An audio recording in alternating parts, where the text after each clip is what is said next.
Tai koks mūsų šiandien yra planas, tai aš aišku pristatau pradžiai mūsų webinaro dalyvius, tai labai smagu, Raimonda Londerienė iš Cognizant, čia kaip idėja buvo turėti HR žmogų ir šito dar webinaro kontekste moterį būtinai, tada Eligijus Kajeta yra atlygio valdymo ekspertas, tai tikrai daug turbūt kyla klausimų, kaip čia pasirengti tas atlygio sistemas.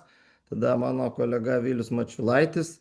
Tai planas toks yra, kad aš padarysiu tokį įžangą, kaip mes dabar matom rinką ir tada Vilius pereis prie pakeitimų, kurie galimai bus darbo kodekse ir tada mes turėsime diskusiją padiskutuoti, kaip įgyvendinti ir prisitaikyti prie tų pokyčių, kokius namų darbus atlikti. Jeigu turit klausimų, tai rašykite į chatą, aš pamoderuosiu atskirai, kad dalyviai užduotų klausimus gyvai, nusprendėm to nedarysime dėl dalyvių skaičiaus, plus esam pasiruošę sąrašą klausimų, kurie mes manom yra aktualūs. Tai tokia organizacinė informacija, tai jeigu labai taip dedant akcentus į kokią mes šiandien situaciją turim su darbo užmokesčiu ir atlygio sistemom, tai taip galėčiau apibūdinti, kad 2017 metais su naujoju darbo kodeksu atėjo naujas reikalavimas, kad įmonės organizacijos darbdaviai, kurie turi daugiau negu 20 darbuotojų, privalo turėti darbo užmokesčio sistemas. Ir kaip rinka į tai sureagavo, iš tikrųjų atsirado tos darbo užmokesčio sistemos. VDI sako, kad dalis tų darbo užmokesčių sistemų, gal net didžioji dalis yra daugiau tam, kad išpildyti darbo kodeksų reikalavimus. Praktika nuėjo tokiu ganėtinai, kalbant apie didžiąją masę, tokiu keliu, kad daug yra bendrųjų nuostatų apie atlygio mokėjimą, tada, kaip aš sakau, atsiranda kokios 5 kategorijos darbuotojų, sudėliojamos žirklės ir ties tuo čia ta tema pasibaigė. Ar mes pamatėm, kad vyrų, moterų atlygis po šitų darbo apmokėjimo sistemo atotrūkis sumažėjo, tai turbūt nelabai. Ar mes per darbo apmokėjimo sistemas išsprendėm Excelių klausimą, tai yra kintamų dalių mokėjimo klausimą, kad šalia eina darbo apmokėjimo sistema ir tie Exceliai, kurie egzistuoja šalia jos su kintamom dalim, tai ne, kur mes turim labai daug ginčių, tai paprastai ginčiai liečia kintamą dalį ir dažnai ta kintama dalis niekados, dažniausiai nebūna aprašyta kaip tokia atskira apmokėjimo dalis, tai kažkur egzistuoja, tai kol ginčas nevyksta, kai ginčas įvyksta, tada jau įmonė supranta, o gal vis dėlto geriau būtų tos kriterijus šiuo atveju skaidriai apsirašyti. Tada apie tą idėją, kad už vienodą darbą mokamas vienodas darbo užmokestis, kitaip sakant, apibendrinant tokias bylas, kur ateina, tarkim, vadybininkas ir sako, žiūrėkit, o kitas vadybininkas gauna daugiau pinigų negu aš, ar tokių bylų yra? Galiu atsakyti, iš esmės tokių bylų nėra. Dar komplikuotesnė situacija, kada mes kalbėtume apie vienodos vertės darbą. Tai kitaip sakant, yra vadybininkas, yra galbūt, nežinau, pavyzdžiui, kitam skyriui dirbantis administracijos darbuotojas, kaip pamatuoti jų indėlį į organizaciją ir ar čia galima kelti vienodos vertės darbo klausimą ir atlygio klausimą, tai dar mes su teismų praktika nenuėjom. Tada trumpai apibendrinimas, ką mes matom iš tos teisminės praktikos. Tai tų bylų tikrai nėra labai daug, aš galėčiau gal išskirti kokias 3 turbūt esminės. Tai viena buvo su laikinaisiais darbuotojais byla, kur nuėjom su jie iki Europos teisingumo teismo dėl išaiškinimo. Tai ten pripažino, kad laikinieji darbuotojai iš tikrųjų buvo, galima sakyti, diskriminuojami ir gavo mažesnį atlygį negu nuolatiniai darbuotojai. Tai čia, sakykime, viena byla.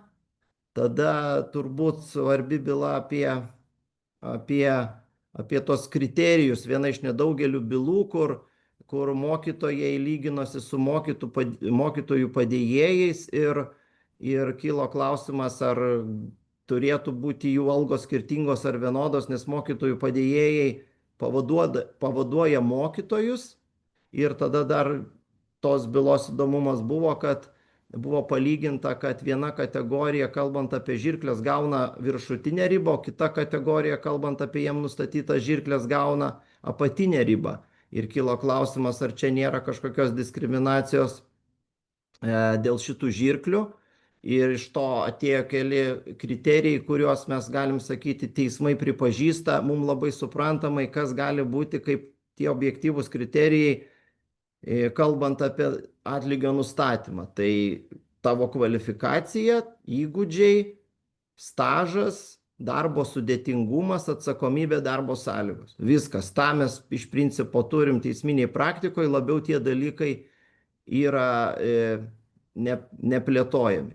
Nu ir paskutinė turbūt, kas liečia darbo užmokestį byla, yra, kad aukščiausias teismas pasakė, kada darbdavys pats gali savo diskreciją nustatyti motyvacinę sistemą, tai gali numatyti kriterijus, pagal kuriuos paskaičiuoja kintamą dalį ir taip pat gali įdėti sąlygas, kuriuom įvykus ta kintama dalis nėra mokama. Tai tikrai atrodo daugiausia bylų yra dėl darbo užmokesčio, tačiau praktika apie vienodą darbą ir vienodas vertės darbą ir šitoj vietoj darbuotojų diskriminacija vyrų, moterų ganėtinai kukli. Nu, paskutinė gal tendencija, kur mes matom, galėtumėm kelti tokį klausimą, žiūrėkit, o kas yra, jeigu nėra darbo apmokėjimo sistemos? Ar čia kažkas atsiranda darbdavių kaip kažkokia pasiekmė? Tai gal paskutinė praktika, kas liečia komandiruojamus darbuotojus, ypač vairuotojus, teisės aktas numato, kad turi būti dienpinigių skyrimo tvarka aprašyta ir turi būti darbuotojai supažindinami, kaip jiem bus apskaičiuojami tie dienpinigiai. Tai ką mes matom, kad liktai teisminė praktika nueidinėja į tai, kad žiūrėkit, jeigu jūs tos tvarkos neturit, jeigu darbuotojas su jie nesupažindinta, jeigu kriterijai yra neobjektyvūs, šios dienos tema, tai tada jums reikia mokėti 100% dienpinigių. Tai čia atsiranda jau matyti kažkokia sankcija, kad už netinkamą, netobulą vadinkim dienpinigių mokėjimo tvarką, kas iš principo yra algos mokėjimas, ne faktiškai visi tą supranta, mes turim sankciją darbdaviui, kad tada eina didesni. Tai šiandien turim tokią situaciją ir persikėlimkim į 2026 metus birželio 7 dieną, tada turėtų būti įgyvendinta darbo užmokesčio skaidrumo direktyva. Ir mūsų šio webinaro tikslas yra pakalbėti apie tai, kokį pokytį reikės daryti ir pradėti tam ruoštis, tam mes ir čia susibūrėm. Ir įžanga padarys apie, kas teisės aktuose galėtų keistis, Vilius, kuris dalyvauja aktyviai teisėkūroj. Tai Viliau, tada mes laukiam iš tavęs dabar naujienų, kaip galėtų keistis teisės aktai ir po to, kaip sakiau, visi drauge aptarsime, kokius namų darbus pasidaryti. Tai prašau, žodis tau. Ačiū. Tai tikiuosi matyt, viskas tvarkoj. Keliaujam tada per tai, kas turėtų atsitikti greičiausiai. Dar kol kas, kaip žinia, yra teisės aktų projektai, kuriem trišalė taryba yra pritarusi. Šiek tiek suirutė valdžioj, tai ne taip greitai matyti, tie teisės aktai keliauja į Seimą, kurie turėtų būti priimti, bet mano darbas čia per 15 minučių turbūt pristatyti, su kuo mes susidursim praktiškai. Taip, tai neaptarinėsim teisinio reguliavimo konkrečiai, tačiau konkrečius dalykus mes galim aptarti. Kaip ir Tomas minėjo, darbo apmokėjimo sistemos reikalavimas jau yra nustatytas geroką laiką, jau visi 8 metai, kaip jisai turi būti, bet nuėjo tokia truputėlį, sakyčiau, formalia kryptim, kad dokumentas iš principo yra, bet jisai nieko labai smarkiai ten nereglamentuoja, nors reikalavimas jau nuo 17 metų yra ir turėti ir pareigybių grupės, ir tam tikrus atlyginimo rėžius, ir panašiai. Ir čia reikia suprasti, kad teisinis reglamentavimas iš esmės, kaip ir teismų praktika, daro didžiulį spaudimą išskaidrinti darbuotojų darbo užmokestį. Ar ne? Tai direktyva, kuri kalba apie vyrų, moterų darbo užmokesčio teisingą mokėjimą ir nediskriminavimą į Lietuvos teisę bus perkelta plačiau negu yra direktyvos tikslas, kadangi normos, kurios sukonstruotos darbo kodekse, kalba ne tik apie vyrus ir moteris, bet kalba apskritai apie visus darbuotojus ir teisingą atlygį už vienodos vertės darbą. Ir mes čia turėsim tam tikrų iššūkių. Labai ačiū gerbiamam Eligijui, kuris darbo grupiai padėjo suprasti teisėkuros procese, kaip čia praktiškai būtų galima viską padaryti, ir pasidalins Eligijus įžvalgom šiek tiek vėliau, bet pagrindiniai teisinio reglamentavimo pokyčiai atsitiks tokie. Kai ką mes jau turim, bet turėtų keistis įgyvendinimo šiek tiek kelias. Pavyzdžiui, kaip kad darbuotojų grupavimas pagal pareigybių grupės. Anksčiau, diskusijų metu mes čia net ne pareigybių grupės turėjom kategorijas darbuotojų, kas nelabai buvo aišku, kas tas yra, vis tik tai likom prie pareigybių grupių. Ir kolegos, pagrindinė idėja čia grupavimo yra ne pareigybių pavadinimai, ką mes iki šiol visą laiką įsivaizduodavom, bet pagrindinė idėja yra grupuoti darbuotojus į tam tikrus lygius pagal jų sukuriamą vertę. Vat kur štai čia ir bus matyti didesnis iššūkis, kadangi didžiosios įmonės tokias sistemas turi, vertinimo įvairių metodikų yra, kaip tai galėtų atrodyti, viešasis sektorius jau seniai turi tuos lygius, ar ne, iki 20 ir panašiai.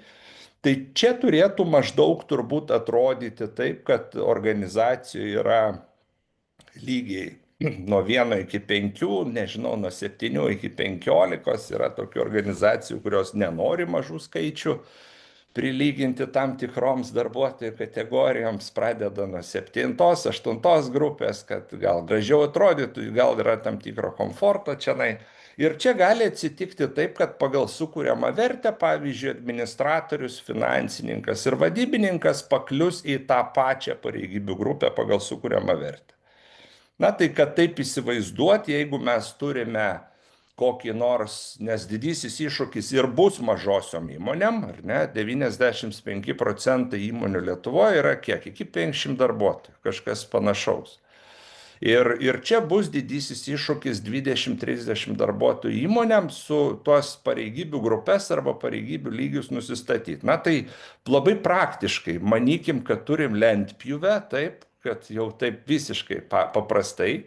Ir ten turbūt pareigybių lygių daug nebus, ar ne? Bus administracijos darbuotojai, vadovas, turbūt finansininkas, kurių atsakomybės yra pakankamai plačios, tada turbūt bus kokius baro vadovas arba pamainos vadovas, tai yra specialistas, darbuotojas, kuris turi daugiau žinių ir daugiau kompetencijų, tarkim, gaminant tam tikrą produkciją, tai vėl tam tikro lygio darbuotojas. Ir toliau turbūt pamainos darbuotojai, darbininkai, kurie dirba ir atlieka tam tikrą darbą ir jų sukuriama vertė iš principo yra labai panaši. Ir čia mes toliau dar padiskutuosim apie tą 5% skirtumą tarp tą patį ir tokią pat vertę turinti darbą dirbančių darbuotojų. Bet iš esmės tai reiškia, kad mūsų šitoj lentpjūviai atlyginimų skirtumai galėtų būti objektyviai paaiškinami, ar ne, per tai, kad kažkas turi aukštesnę kvalifikaciją, kompetenciją, vadovauja kitiem darbuotojam. Tai lyg ir tas baro ar pamainos vadovas, ten darbų vadovas, jisai gali gauti didesnį atlyginimą ir atotrukis gali būti daugiau negu tie patys 5%, vien dėl to, kad jo atsakomybių ribos yra platesnės. Kai nueisim į tą patį darbą dirbančių darbuotojų segmentą, čia gali būti įvairių klausimų susijusių, pavyzdžiui, su patirtim, ar ne, ir šiandieną man teks dar diskutuoti šitą temą ir aš jau tą klausimą turiu, kaip mums žiūrėti, jeigu turim darbuotoją, kuris dirba 15 ar 20 metų tam tikrą darbą ir priimam naują darbuotoją dirbti tam tikrą darbą, pareigybės tokios pačios, funkcijos tos pačios, atsakomybės tos pačios. ar tikrai tas 5% skirtumas čia turėtų vaidinti esminę rolę. Ar ne? Tai čia turbūt, kai praktiškai diskutuosim, sakysim, kad galbūt čia reikia įsivesti papildomą darbuotojų lygmenį priklausomai nuo patirties ir panašiai, ir tada jau atlyginimas galės skirtis. Dabar duomenų teikimo pareiga sodrai šiek tiek ne iš direktyvos, bet įsipareigojimas Lietuvos toksai yra rinkti tam tikrus duomenis, kolegos. Ir čia, nežinau, ar gera, ar bloga žinia, visos įmonės, absoliučiai visos įmonės turės teikti sodrai duomenis apie darbo užmokestį, ką ir dabar daro, bet atsiras papildomas duomenų rinkinys, duomenis apie faktiškai dirbtą laiką. Taip, kiekvieną mėnesį duomenis apie faktiškai dirbtą laiką.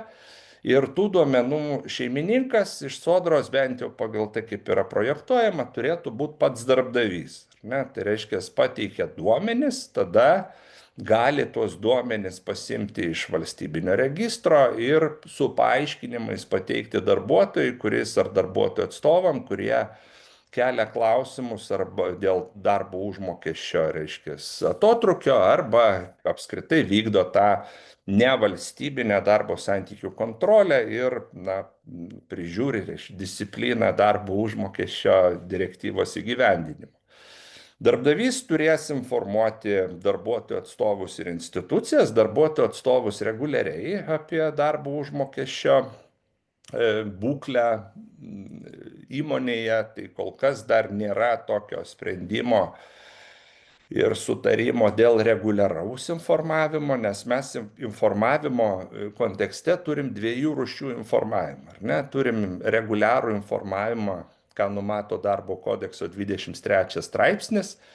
Ir darbuotojų atstovam turi būti pateikiama informacija apie darbuotojų darbo užmokestį. Kol kas nėra sutarimo ar apie visų, nes dabar yra nustatyta iš tų darbuotojų grupių, kur dirba daugiau negu 2 darbuotojai.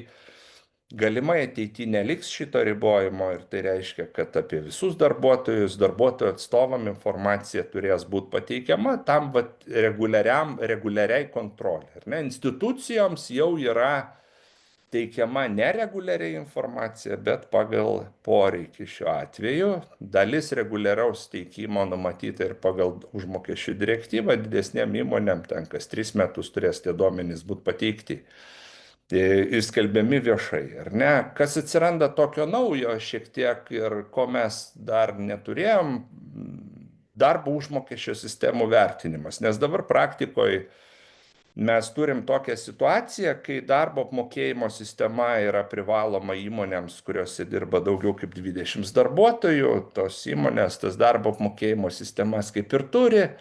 Darbo inspekcija nėra kompetitinga vertinti darbo apmokėjimo sistemos turinio. Tai reiškia, kad jeigu yra formaliai dokumentas, darbo apmokėjimo sistema parodė kontrolės institucijom ir jos iš principo kompetencijos pasakyti apie tokio lokalinio akto kokybę neturi. Ar ne? Tai čia turbūt tai, ką Tomas ir minėjo, nuėjom tokio turėjimo keliu, kai gali pamojuoti, kad reiškia turi, kaip ir dabar kokia mobingo ten prevencijos tvarka, svarbu, kad jinai būtų, kaip jinai veikia, neaišku. Ir niekas negali tada pasakyti, kad jos nėra arba kad kažkas yra negerai. Taip, tai atsiras toks mechanizmas, kada bus keliami klausimai dėl atlyginimo atotrūkių, ten daugiau negu 5% arba nevienodumą ir taip toliau. Darbo inspekcijos nustatyta tvarka, darbo inspekcija galės atlikti darbo apmokėjimo sistemos auditą. Tai, kitaip tariant, kaip įgys papildomą kompetenciją pagal įstatymą, kad galėtų pasakyti nuo kitų metų birželio, ar ta darbo apmokėjimo sistema yra tvarkoj ar ne visai tvarkoj. Dar viena institucija įtraukta į visą šitą procesą, lygių galimybių kontrolieriaus tarnyba, kurios kompetencija iš principo jau yra, sakyčiau, sunkesnė iš esmės, ar ne? Jeigu valstybinė darbo inspekcija gali vykdyti ir tuos konsultacinius inspektavimus arba teikti tam tikrą pagalbą konsultacijom ir suteikti galimybę pasitaisyti. Tai štai lygių galimybių kontrolieriaus tarnyba bent jau kol kas pagal teisės aktus, jeigu pradės tyrimą, tai tą tyrimą ir pabaigs kolegos. Čia nebus bent jau kol kas,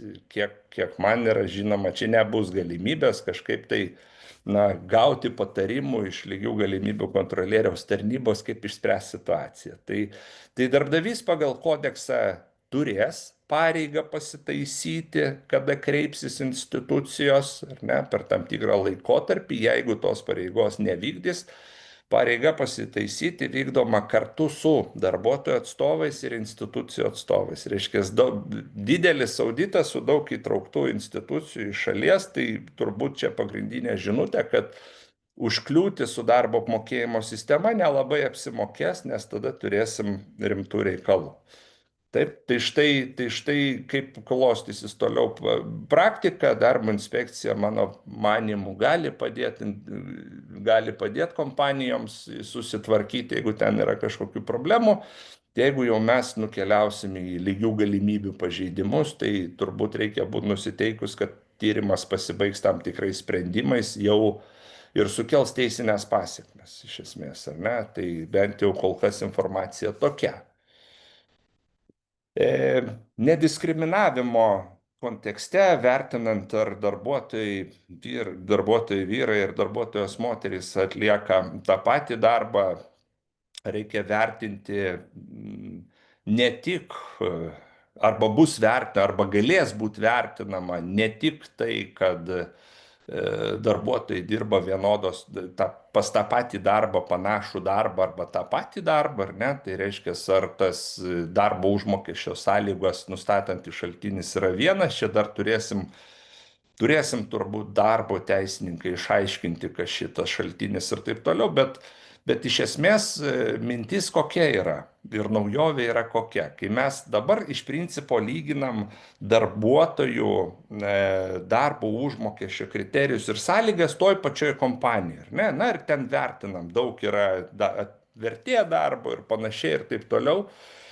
Lytis šiuo atveju neutralus kriterijus yra ir mes čia, nors direktyva yra nukreipta į vyrų moterų atlyginimų klausimus, bet kaip ir minėjau pačioj pradžioj, pokyčiai lies visus, ne tik vyrų moterų klausimus, bet apskritai visų darbuotojų klausimus. Ir čia mes turbūt galvodami apie darbo apmokėjimo sistemas, aš netgi taip leisiu savo pasakyti, reiškia, labiau radikaliai lyties kriterijų iš vis į šoną turėtumėm padėti. Mes turim darbuotojus, kuriem yra taikomos tą pačios taisyklės, kas liečia vienodos vertės darbą ten ir taip toliau. Ir kas čia naujo tokio atsitinka iš esmės, ar ne, kai mes turim situaciją per įmonių grupės. Nežinau, kaip ta norma suveiks praktikoje, bet bent jau ginčui papildomų argumentų čia gali atsirasti. Jeigu yra įmonių grupė, nebūtinai formali įmonių grupė, bet susijusios įmonės, ar ne, ir vienoj aš dirbu, kitoj ponas Eligijus dirba, ir mes gaunam skirtingus atlyginimus, tai Raimonda, kai tikrina mūsų algą, jinai gali imti kaip atskaitos tašką arba informacijos šaltinį tiek vienos įmonės duomenys, tiek kitos įmonės duomenys. Mes abudu esam su Eligijum ten, nežinau, tam tikro vienodo lygio darbuotojai, ar ne, galbūt administracijoje, teisininkai arba vadybininkai arba personalo žmonės, o gaunam skirtingą atlygį, iš esmės. Tai reiškia, praktiškai yra taip, abi įmonės yra vienoje kišenėje, liaudiškai tariant, turi vienus savininkus, jos tiesiog yra atidalintos, kaip minėjau, čia net nereikia įmonių grupės, užteks nustatyti sąsajas tam tikras tarp įmonių ir kad tai yra vis tiek bendras verslas ir mes jau galim su Eligijum pasilyginti, ar mūsų atlyginimai čia yra teisingi. Tai reiškia, kad nediskriminavimo momentas darbo apmokėjimo prasme išeina iš vienos įmonės ribų ir gali būti darbuotojai lyginami net ir dirbantys skirtingose įmonėse, jeigu tos įmonės turi tam tikras sąsajas, ar ne, per patronuojančią įmonę, dukterinės įmonės ir taip toliau. Iki sutartiniuose santykiuose kolegos nustatytas tiesioginis draudimas iš darbuotojo reikalauti informacijos apie jo gautą darbo užmokestį, didelio čia turbūt pokyčio nėra ir dabar darbuotojas tokios informacijos gali nepateikti, nes tai nėra susijusi su jo atliekamu konkrečiu darbu, o įstatymas leidžia reikalauti tik tokios informacijos įdarbinant darbuotoją, kurie yra reikšminga darbuotojo darbo funkcija atlikti, reiškia, ir kompetencijas realizuoti. Papildoma pareiga pateikti darbuotojui kolektyvinės sutarties nuostatas, kurios yra taikomos konkrečiai pareigybei, dėl kurios tariamasi, kurioje dirbti yra tariamasi. Kolektyvinių sutarčių daug nėra, bet čia irgi kontekste šiandien kalbam apie darbo apmokėjimo reikalus, bet vyksta diskusijos labai intensyvios ir dėl kito darbo kodekso pakeitimų paketo, kuris turėtų skatinti kolektyvinius santykius ir kolektyvinių sutarčių sudarimą. Tai reiškia, kad atsiras kodekse dar ir papildomų įvairių nuostatų, kurios turėtų versti darbdavius norėti kolektyvinių sutarčių. Viena iš tokių visai radikalių, ne radikalių, bet tokių labai nepatogių pasiūlymų kolegos suminę apskaitą įdėti, taikyti galimybę nustatyti tik per kolektyvinės sutartis. Va štai jums ir daug klausytojų, turbūt daug kas suminę apskaitą taiko. Kaip jums toks pasiūlymas, kad suminė galėtų būti tik per kolektyvinę sutartį? Na, turbūt noras turėti kolektyvinę sutartį nemažai verslų gali padidėti. Taip, bet tai dabar yra diskusijose ir, na, kol kas, kadangi projektas rengtas socialinės apsaugos darbo ministerijos, tai turbūt turėkime omeny, kad labiau tikėtina, kad tai bus, negu kad nebus. Darbo apmokėjimo sistemos, apie ką mes diskutuosim turbūt šiek tiek vėliau, 140 darbo kodekso straipsnis privalo turėti visi darbdaviai, ir nebeliko 20 darbdavių limito, taikoma visiems darbuotojams, įskaitant ir tuos atvejus, kada darbo apmokėjimo sistema bus patvirtinama arba įtraukta į kolektyvinę sutartį, nepriklausomai nuo to, ar darbuotojai priklauso profesiniai sąjungai, nepriklausomai nuo to, ar kolektyvinė sutartis yra taikoma tik profesinės sąjungos nariams toje dalyje, kuri reglamentuoja darbo apmokėjimo klausimus pagal kodekso projektą ir planą, toje dalyje jį turės, kolektyvinė sutartis turės būti taikoma visiems darbuotojams. Na, tai čia praktinis aspektas turbūt neblogas. Išvengsim čia to kažkokio keisto žaidimo, kaip darbdavys šalia kolektyvinės sutartis kolektyvinių sutarčių savo įsakymų tvirtina analogiškas darbo apmokėjimo sistemas tam, kad turėtų vieną įmonei, nes kelios nėra patogios ir taip toliau. Tai, na, čia toks, sakyčiau, šiek tiek supaprastinimas. Grupuojamos pareigybės, apie tai mes irgi čia padiskutuosim, kas man pasirodė labiau įdomiau, pagal ką reikėtų grupuoti ir kokie yra kriterijai. Kodekse atsiranda minkštieji įgūdžiai, pastangos, atsakomybė, ko mes neturėjom, po diskusijų liko kvalifikacija, nes kvalifikaciją labai norėjom išmesti pradžioj kažkodėl tai projekto rengėjai, bet kvalifikacija liko. Taip, tai čia tas yra turbūt gera žinia. Minkštieji įgūdžiai irgi turbūt diskusijoje primins Eligijus, kaip jie buvo pavadinti anksčiau ten, bet daugiau socialiniai buvo įgūdžiai pačioj pradžioj, kažkas tokio.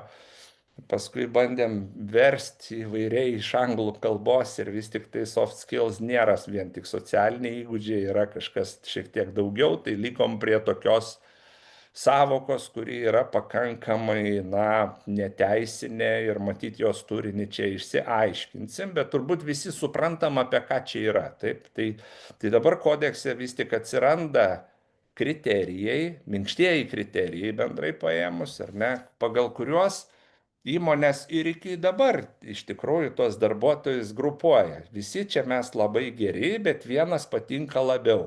Kodėl? Neaišku. Taip, kvalifikacija panaši, visi dalykai panašus, bet štai vienas darbuotojas yra truputėlį iniciatyvesnis, ar ne, šypsosi gaudamas darbą, e, atsakingai žiūri į pavestas užduotis ir taip toliau. Tai kaip, vat, mum teisininkam čia bus iššūkis ir čia reikia suprasti, bet aš manau, Raimonda ir Eligijus paaiškins čia mum visiems, kaip šitą meilę paversti tokiu racionaliu teisiniu kažkokiu konstruktu ir užrašyti, kad tai būtų geras kriterijus vienam darbuotojui, tarkim, mokėti šiek tiek daugiau algos negu kitam, dėl to, kad tai yra tiesiog geresnis žmogus. Ne? Tai čia galima suprasti ir taip. Toks pats ir vienodos vertės darbas, priskirimas tai pačiai pareigybė, jau sakiau, ne pareigybė kaip po tokia yra kriterijų suskirstyti į krepšelius darbuotojus, bet atliekamas darbas ir jo vertė, atsakomybės ir tie pats minkštieji įgūdžiai. Mes galim dviesi su Tomu būti teisininkais, bet kadangi Tomas, pavyzdžiui, yra gerokai iniciatyvesnis, jis galėtų būti aukštesniai pareigybių grupiai, nors mes darbą darom labai panašų, ar ne, arba netgi tą patų. Tai čia turėsim taip pat iššūkį praktiškai. Priminsiu, visi darbdaviai turės turėti darbo apmokėjimo sistemas. Na, darbo užmokesčio ribos kaip ir nieko naujo, mes tokias ir dabar turim, priedai, didinimo kriterijai, indeksavimas, mes čia padiskutuosim, kur čia yra problemos, nes gali atsitikti taip, nes priedai arba kintamosios dalys darbo užmokesčio, beje, įskaitant ir materialinės naudas, pavyzdžiui, sporto klubą, ne, kurį vienam darbuotojui duodi, kitam neduodi, irgi yra lyginimo kriterijai, lyginimo objektas. Tai čia bus tam tikro iššūkio ir jeigu, pavyzdžiui, mes su Raimonda būdu esam pardavėjai, o Raimonda gerokai didesnė, mūsų popierinė alga yra vienoda, bet štai kintama dalis Raimondos yra 5 kart didesnė. Tai čia kaip su tuo teisingu darbo apmokėjimu? Aišku, čia turėsim objektyvų paaiškinimą, kodėl tai skiriasi, ar ne, ir matyt, čia padiskutuosim ir apie tai. Darbo apmokėjimo sistemoje turės būti didinimo kriterijai įmonėse, kuriuose yra daugiau kaip 500 darbuotojų. Ne? Tai va čia yra tam tikras darbuotojų skaičius tam tikrose įmonėse, kur turės atsirasti specialios taisyklės, mažesnėse įmonėse didinimo kriterijų nebus reikalaujama. Na, indeksavimas yra ir dabar praktikoje dažniausiai darbo apmokėjimo sistemoje pasakyta, kad darbo užmokestis neindeksuojamas arba indeksuojamas atskirais susitarimais. Pasiekmių prasme, kas mūsų laukia, projekte yra numatyta, kad netesybų ribos yra panaikinamos, na, tai ypač liečiant atleidžiant iš darbo, ar neatsimenat, vidutinis darbo užmokestis, kuris kapsi 6 mėnesius, jeigu neatsiskaitai atleidęs iš darbo. Taip, yra tam tikros ribos, tai štai 6 mėnesiai nubraukti, todėl kad direktyva reikalauja realių atgrasančių sankcijų ir tai reiškia, kad ateityje atleidus darbuotoją iš darbo ir nesumokėjus jam algos atleidimo iš darbo dieną, kol nebus sumokėta alga, tol ir kapsės pinigai. Na tai toks pakankamai geras stimulas atsiskaityti laiku iš esmės, nes tokio dalyko kaip dabar, ten 6 mėnesiai ir sustoja, nebebus. Pažeidus vienodo darbo apmokėjimo principą, pasiekmes yra retrospektyvios nuo pažeidimo momento, tai reiškia, kad jeigu mes čia suprasim, kad mano ir Tomo, reiškia, padėtis yra nevienoda nuo 21 metų ir yra pažeidžiamas vienodo darbo užmokesčio principas, darbo ginčus nagrinėjančios institucijos paprasčiausiai turės teisę atstatyti šitą situaciją nuo 21 metų. Kad būtų, reiškia, pašalintas diskriminavimo principas. Na ir informavimo pareiga. Darbdaviai turės informuoti darbuotojus kasmet apie jų teisę sužinoti apie darbo užmokestį ir jų teisę, kitaip tariant, kontroliuoti, ar jiems yra mokamas teisingas darbo užmokestis. Čia atkreipim dėmesį ne apie algą duomenis pateikinėti, bet informuoti darbuotojus apie jų teisę, kad jie gali kelti klausimus. Taip?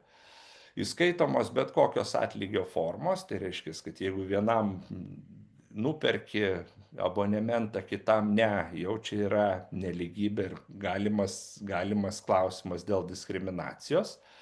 darbuotojo prašymu pateikiama informacija, kad tu kartu su papildomais paaiškinimais per 2 mėnesių terminą, kaip ir minėjau, praktiškai tai atrodys kaip kiekvieną mėnesį darbdavys teikia duomenis sodrai apie darbuotojo faktiškai dirbtą laiką ir apie darbuotojų išmokėtą atlygį. Na, apie atlygį ir dabar mes teikiam, naujiena yra laikas, taip?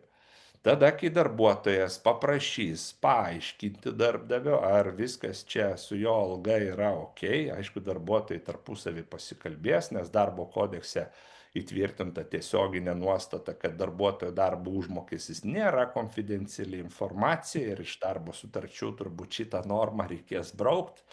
Ir dabar jinai tokia su klaustuku, kiek ten jinai konfidencialiai, tai dabar jau tiesioginė norma sakanti, kad tai nėra konfidenciali informacija ir kaip vyks atvirkštinis algoritmas, ar ne? Dar aš paklausiu, reiškia, Eligijos, ar gerai čia su mano ta alga, nes kažkaip tai prie kavos su tom pakalbėjom, kad skirtingai gaunam.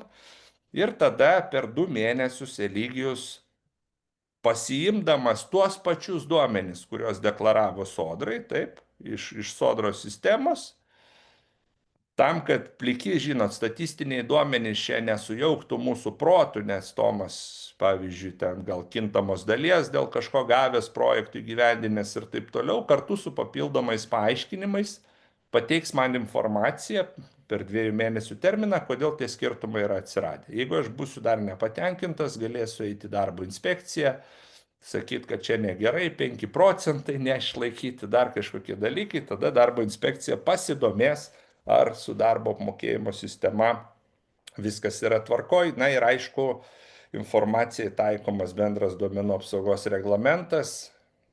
Norma sako, kad visa informacija, kurią darbuotojas gauna skaidraus darbo užmokesčio kontekste, gali būti naudojama tik tam tikslui, kad išvengti diskriminacijos darbo užmokesčio klausime. Taip?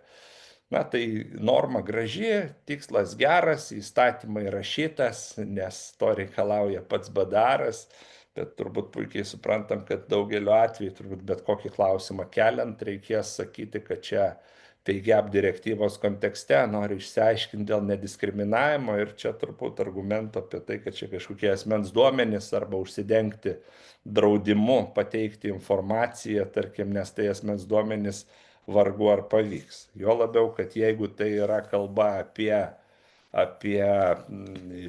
vieną ar du darbuotojus, ar ne, jeigu tai bus 2 darbuotojai kategorijai, tada iš tikrųjų gali būti asmens duomenų klausimų, ar ne, ar aš tikrai turiu žinot kito darbuotojo kolegos tikslų darbo užmokestį, tai mechanizmas suveiks taip, kad tokiu atveju, matyt, teks kreiptis į darbo inspekciją ir darbo inspekcija galės neatskleisdama duomenų man vis tik tai paaiškinti, ar mano atlyginimas yra teisingas. Tai va trumpai tiek, ačiū. Tai ačiū Viliau, tai dar tau turiu trumpą klausimą ir tada pereisim prie mūsų svečių, vadinkim taip, prie Raimondos ir Eligijaus, bet taip skaitant tuos pakeitimus, ne projekto, vis tiek kyla klausimas. Vienur kalba apie bendrus principus darbo apmokėjimo, kitur sieja su vyrų ir moterų vienodų darbo užmokesčių. Tai dabar taip praktiškai gali atsakyti, tai kur čia ta riba? Ar čia, jeigu mes dviese susiginčysim dėl algos dydžio, galės mane teisininkas pasakyti, kad žiūrėkit, jūs esat abu vyrai, todėl sorry, čia jum šitos nuostatos naujos netaikomos. Nėra tokios ribos, čia tiesą sakant, žinot, kadangi Lietuvoje mes esam tokie, sakyčiau, kartais per daug pažangus ir direktyva kalba apie vyrų moterų darbo užmokesčio atotrukį ir tikslas jos yra iš principo toksai, bet teisėkuros kelias Lietuvoje yra pasirinktas, kaip ir minėjau, neutraliai žiūrint į lytį, nesvarbu kokia lytis, ar mes su jumis, Tomai, susiginčysim, ar su Raimonda susiginčysim, jokio skirtumo, Eligijus spręsdamas klausimą ir vienu ir kitu atveju spręs jį identiškai ir aiškinsis, ar tas atotrukis yra ir tarp mūsų teisingas, ir tarp mūsų ir Raimondas teisingas. Taip kad šitoj vietoj iš tiesų perkelta direktyva yra plačiau. Ir dėl to kviečiu visus, kad nemažai žmonių čia yra prisijungusių, kviečiu visus žiūrėti šitą klausimą labai ūkiškai, neieškoti teisinių kažkokių viražų. Visų darbuotojų darbo užmokestis turi būti mokamas teisingai, nepriklausomai nuo lyties. Ok, Viliau, tai ačiū. Ir čia vat buvo dar geras komentaras, ar vat vertinant šitas ES direktyvos perkelimo nuostatas buvo vertintas Lietuvos įmonių konkurencingumas. Tai čia tiesiog geras klausimas, ane, yra. Ir dar iš čiato, ką pamačiau, tai prisiminiau tokią situaciją prieš kelis metus. Sprendėm vieną tokią teisinę situaciją ir man, reiškia, sako, žiūrėk, o mano kolegos Estijoje ir Latvijoje daugiau uždirba negu kad aš. Ar mes galim tuo remtis? Tai va čia kalbant apie tą centralizuotą sprendimų prieimimą, tikrai geras klausimas iškyla. Ir šitoj vietoje aš dar čia pridėsiu, mes vienoj byloj kūrybiškai svarstėm darbuotojo atleidimą, kad ar privalo siūlyti laisvas darbo vietas įmonių grupėje, kai įmonių grupė veikia ne vienoj valstybei. Ir ypač tu esi neatsakingas, sakykime, ne už kažkokį tai savo funkciją, kuri coverina ir kitas valstybės. Tai tada kyla klausimas, kodėl čia Lietuvos teismai turėtų žiūrėti, ne apie laisvą poziciją tik Lietuvoje, formaliai žiūrint darbdavi, kai tu buvai atsakingas grupės mastu per kelias įmonės. Tai čia, sakyčiau, toks labai pažangus mąstymas, bet žinot, aš vėlgi ką pastebiu, Lietuvos teismai mėgsta truputį apsiriboti savo atsakomybę ties Lietuvos juridiniu asmeniu, ne?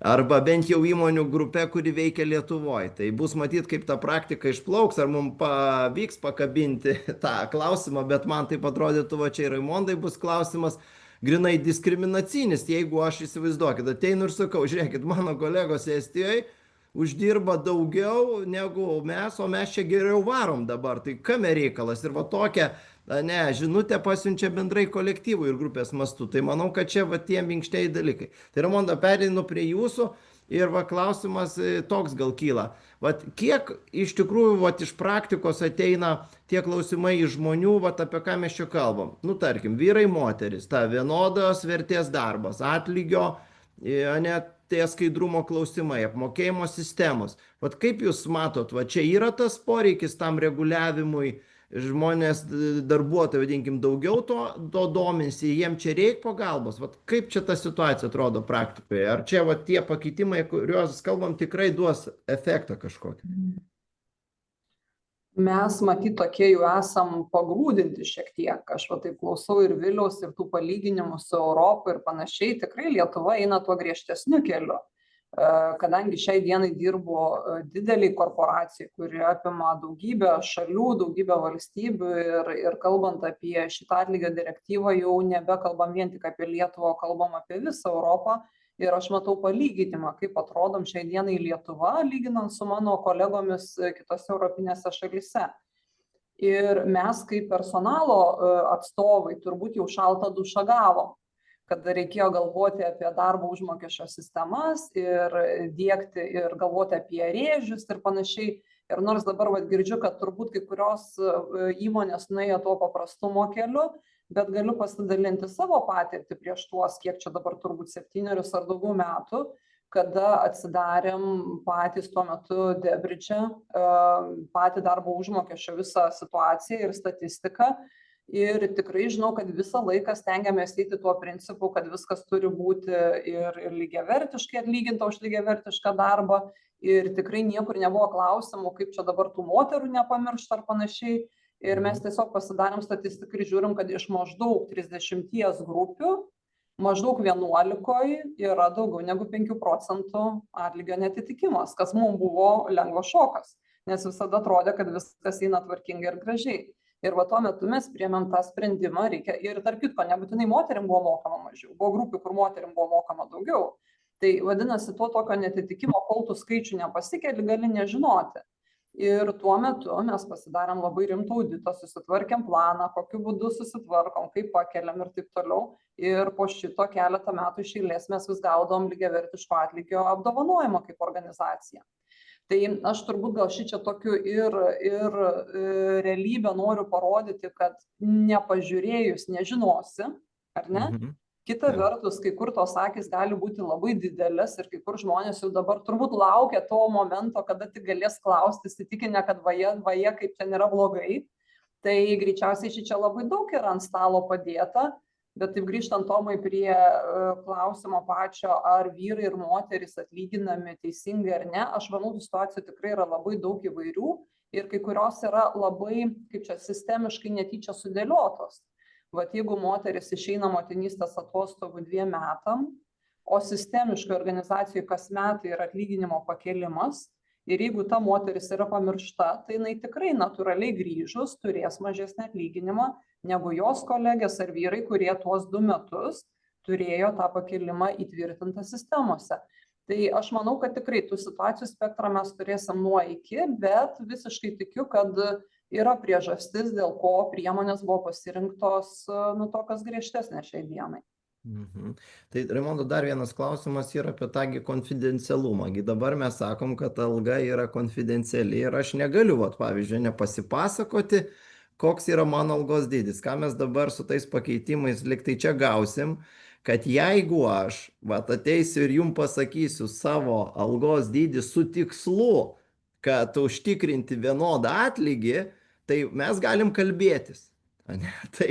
Tai dabar vėlgi, praktinis dalykas, kiek apskritai pokalbiuose darbo yra klausinėjama apie tą algą, kiek tu uždirbai, kiek uždirbi dabar, toks kaip yra toks pasilyginimas, nes žmogus keisdamas darbą turbūt dažnai sako, kad aš tikrai mažiau nenoriu uždirbti, daugiau noriu uždirbti. Ir tada tas tarp kolegų pakalbėjimas apie šitą atlygį, kiek tai gali būti, kaip čia pasakyti, legali gal tema arba kiek tai yra aktualu, nes iš vienos pusės lyg tai čia kažkokia paslaptis, iš kitos pusės, o tai kaip mum tada neužtikrinti tą tokį objektyvumą. Tai apie tą paslaptį gal gali dar pasidalinti, kiek čia darbuotojams aktualu ir smalsu ir kaip sakyt, vertinga būtų žinoti tą atlygį.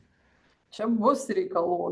Turbūt vienas iš dalykų darbo pokalbių metu, nes jau vien išginti iš beklausiančių vadovų klausimą, kada ruošiesi turėti vaikų, buvo reikalų, kur jau dabar puikiai žinom, kad čia tikrai yra diskriminacinis ir neleistinas klausimas, ar ne?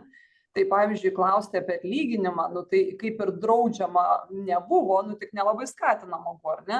O dabar jau tai yra draudimo klausimas. Tai čia aš manau, kad vėlgi mano kolegom, kas sėdi iš HR ir ypač iš atrankų, jau matyti dega lemputės, kad pradėtų auklėti ir ugdyti ir tokių dalykų neįtraukti darbo pokalbius. Kita vertus, vėlgi, kaip į tą pažiūrėsi? Turbūt viena vertus mus gąsdina tas skaidrumas, nes tikrai labai reikia daug padaryti namų darbų ir kai kurie labai neaiškus. Tikrai labai sunkiai apibriežti, ką labai daug kalbėsim, pavyzdžiui, apie tų minkštų įgūdžių įvertinimą ar panašiai, arba apie vienodos vertės grupės. Kita vertus, greičiausiai tada, kada susitvarkai tinkamai ir to skaidrumo turi ir jo nelauki, kol paklaus, bet netgi gali komunikuoti iš anksto, vadinasi, ir tų klausimų bijoti nebereikia, nes jau informacija yra atiduota. Tai čia greičiausiai mes irgi diskutuosim, prie kokio požiūrio kiekviena organizacija bus pasirinkusi prieiti. Gerai, Raimonda, ačiū. Ir tada dabar, Eligijau, gal perinkim, reiškia, ne prie jūsų. Aš tiesiog pacituosiu dabar, kaip tame projekte skamba citata, kuri liečia tuos kriterijus. Tai skamba jinai taip. Darbo apmokėjimo sistemoje darbovietės ar darbdavio įmonės įstaigos organizacijos pareigybės grupuojamos į grupės pagal objektyvius ir lyties požiūrių neutralius kriterijus, kurie turi apimti įgūdžius skliausteliuose, įskaitant minkštuosius įgūdžius, kurie yra susiję su bendravimo įgūdžiais, socialiniu elgesiu, emocijų valdymu, gebėjimu dirbti su kitais žmonėmis ir yra svarbus darbo funkcijų atlikimui. Kablelis, skliaustai sudaro kvalifikaciją, pastangas, atsakomybę, darbo sąlygas ir jei tikslinga kitus veiksnius. Tai dabar didžiausias toksai iššūkis yra toks. Mes kaip organizacijos turim vienokius ar kitokius apmokėjimo sistemas, kažkiek ten pagrupavę jas ir dabar ateina šitie nauji pakeitimai.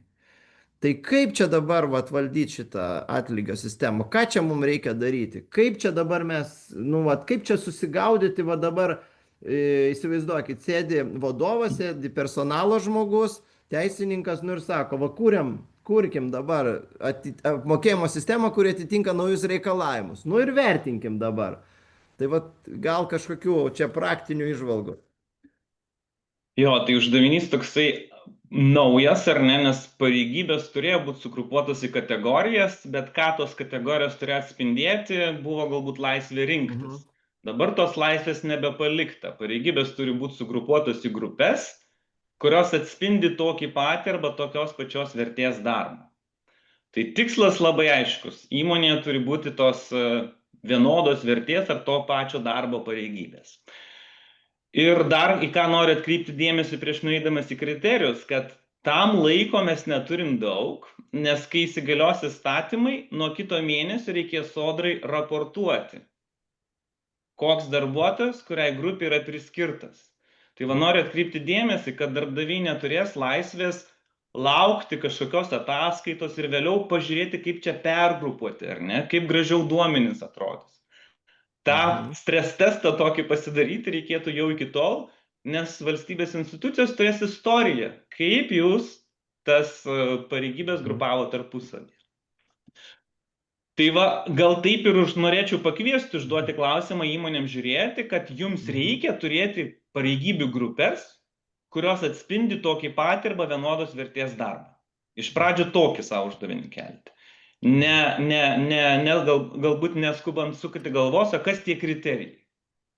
Nes gal jūs, nežinau, logikos principų galite prieiti, kas pas jūs yra vienodos vertės darbas ir tiesiog užfiksuoti, ir jeigu visiems yra priimtina, jeigu yra suprantama ir nekyla klausimų, tai tai gali būti pakankamai tinkamas procesas. Nes kriterijai bus reikalingi tada, kai kils ginčas. Kai klaus, kodėl į mano grupę neįtraukti tie kolegos, kurie uždirba daug daugiau. Ir aš gaunu vidurkį, su kuria sulyginimas daug mažesnis. Arba kodėl į mano grupę, kodėl aš sugrupuotas su tais žmonėms, kurie daro paprastą darbą, nors mano darbas sudėtingesnis. Tai realiai visi klausimai kils tada iš teisės informaciją gavimą. Tai va turbūt irgi visus, kam reikia būti pasiruošus ir kokiu kampu pasiruošus, geriausia vertinti per teisę informacijos principą, kad kai darbuotojas paprašys savo grupės atlyginimo vidurkio pagal vyrus ir moteris, tai kaip jūs paaiškinsit, kas į tą grupę buvo įtraukta ir kodėl tie atlyginimai skiriasi. Dabar kalbant apie pačius kriterijus, tai pareigybių vertinimas jau turi 80 metų istoriją. Tai kas nulėmė pareigybių kompleksiškumą, personalo valdymo disciplinai, mes tai žinom ir nieko naujo nereikia išrasti, tik tai kai kurie dalykai galbūt yra užvadinti netikėtai, ne? Pavyzdžiui, pastangos. Kai mes galvojame apie pastangas, galvojame apie individo pastangas, ne? Bet čia mes kalbam turbūt apie pastangas, kurių reikia tai pareigybei, ne? Vertinimo pastangos, sprendimų generavimo pastangos. Dažniau tai vadinama problem solving, ar ne? Arba situacijų sudėtingumu, kuriuose pareigybės atlikėjas turi atsitikti. Tai direktyva neįveda jokių naujų papildomų kriterijų, kurios paprastai analizuoja išplėtotos ir laiko patikrintos pareigybių vertinimo kriterijus. Išskyrus keletą momentų. Privaloma vertinti darbo sąlygas. Klasikinis pareigybių vertinimo metodologijos, jos sako, darbo sąlygos yra darbo kodekso objektas, ar ne? Už darbą nestandartiniu metu, už darbą apsunkintom sąlygom, už darbą lauko sąlygom. Anksčiau būdavo tam tikros priemokos, dėl to į darbo kompleksiškumo vertinimą mes to neįtraukėm. Dabar sakom, kad tai turi būti atliepta. Yra dar tas specialus akcentas minkštiesiems įgūdžiams, ar ne? Tai direktyvoje angliškai soft skills kalbama, lietuviškame direktyvos vertime soft skills tapo emociniai ir socialiniai įgūdžiai. Kodekso pasiūlyme mes grįžom prie minkštų įgūdžių. Tai kai mes šitą klausimą tiksliname su europarlamentarais, ar ne? Iš kur išlindo tie minkštieji įgūdžiai? Ir akcentas buvo toks, kad dažnai vyriškoms profesijoms, kai reikia kažkokių tai įgūdžių susijusių su jėga, su atsparumo laukom sąlygomis, tai įvertinam ir dažnai atliepiam atlygiu. Tuo tarpu, jeigu yra moteriškos profesijos, reikia atsparumo stresui, nes dirbama su mažais vaikais, reikia atjautos, nes dirbama su sunkiais ligoniais ir ten dominuoja dažniau moteris, į tokius įgūdžius mes rečiau atkreipiam dėmesį ir atliepiam atlygiu. Tai va tiesiog iš praktikos yra pastebėta, kad tam tikri minkštieji įgūdžiai, kurie būdingi reikalingi moteriškams profesijoms ir kurie nesusiję su kažkokiais techniniais įgūdžiais arba išsilavinimo kvalifikaciniais reikalavimais, kad jie yra praleidžiami pro akis. Tai dėl to tas akcentas įdėtas. Iš principo, tie minkštieji įgūdžiai yra bendrų įgūdžių arba bendros kvalifikacijos dėžutėje, ar ne, jeigu juos galima atskirai linksniuoti, galim nelinksniuoti, jie vis tiek tenai yra ir svarbu nepamiršti tų dalykų įvertinti. Ir gal dar tokį vieną dalyką greit pridėsiu dėl to objektyvumo, ar ne?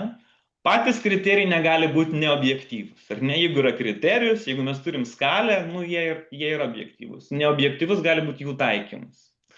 Tai kalbant apie kriterijus, ne patys kriterijos svarbus, bet kokiu procesu mes atliekam vertinimą.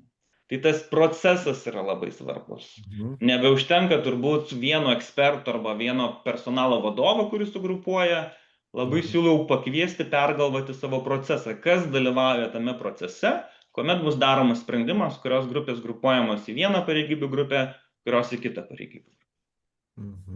Tai dabar, Eligijau, dar porą klausimų tokių, galva taip praktinis toks, grįžtant prie Viliaus pasakyto lentpjūvės pavyzdžio, sakykime, yra tas brigadininkas arba gamybos vadovas, ir yra HR-as, HR žmogus.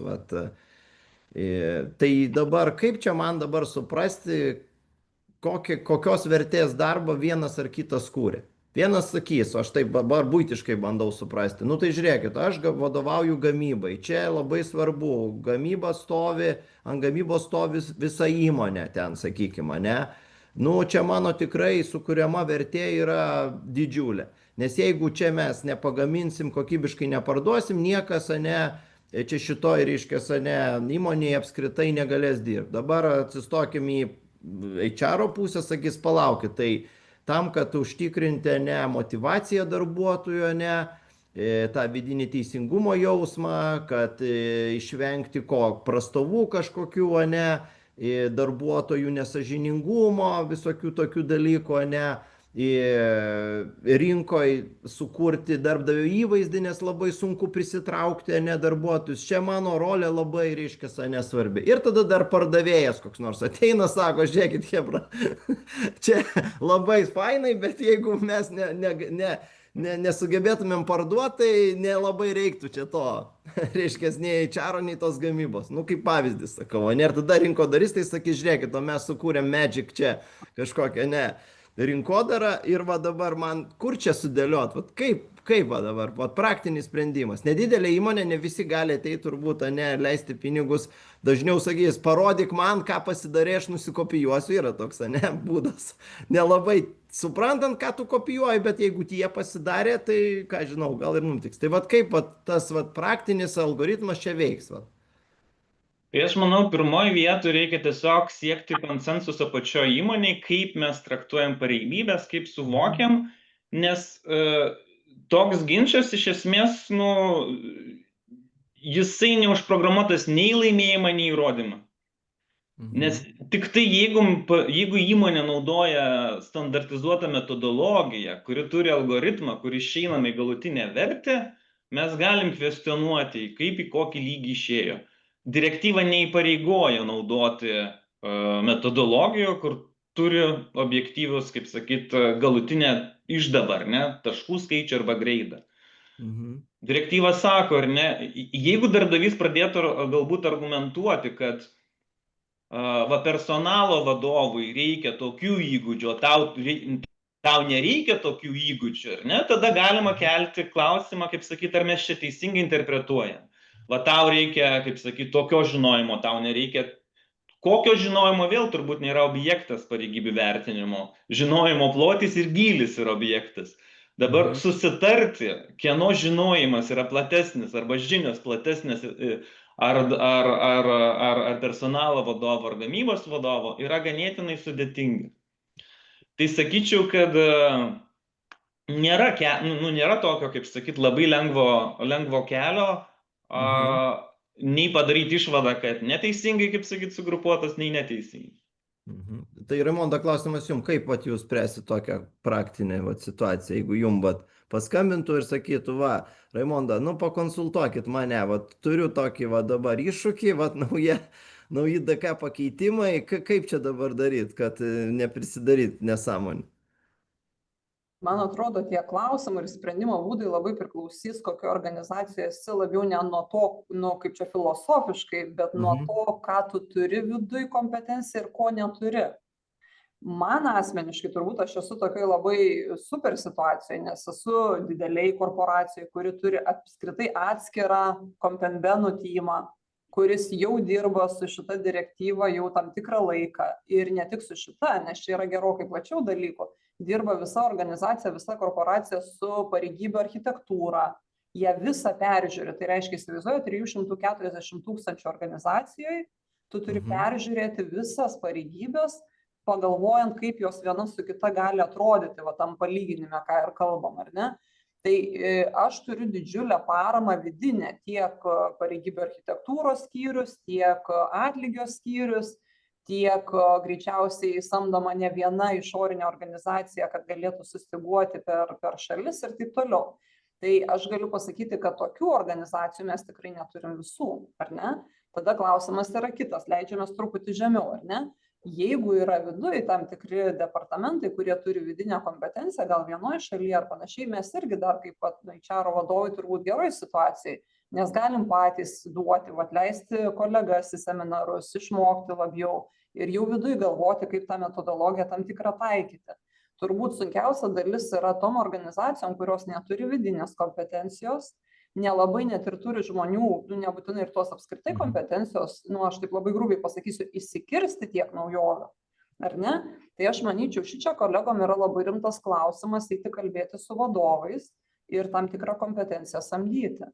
Tai reiškia, kad iš tikrųjų dabar turbūt pasisvėrimas yra, kiek aš galiu padaryti pats, o jeigu negaliu, tai kaip stipriai tos visos pasekmės gali man kliūti, bet turbūt ne tiek man kaip HR-ui, bet turbūt įmonės vadovui. Ir čia atsiranda labai daug tų vidinių dalykų, kaip gauti kompetenciją ir pasidaryti tinkamai, kad kažkas galėtų ar viduje, ar išoriai padėti įsivertinti. Tai va čia aš sakyčiau tokia turbūt eiga minčių. O dabar čia irgi klausia dalyviai, kur Group vertinimo ten, tos metodologijos ir čia klausimas, ar čia reiks peržiūrėti jas, įtraukti papildomus kriterijus, kažkasgi jau dabar turi tos, gerai padarytus namų darbus. Tai kaip čia tokiom įmonėm, kurios, jau pasidarė ir dabar jiem čia reiks peržiūrėti viską iš naujo, ar kaip atrodo šitą temą? Priklausomai kokį lygį gilinsimės, ar ne? Čia, kaip sakyt, kokio nerdiškumo gilį pasinersim. Mes galim tikrai pasimti metodologijas ir linksniuoti, kurios labiau turi laipsniškai galimybę atliepti žmogiškųjų santykių įgūdžius, ar ne? Konferi metodologija yra 3 laipteliai.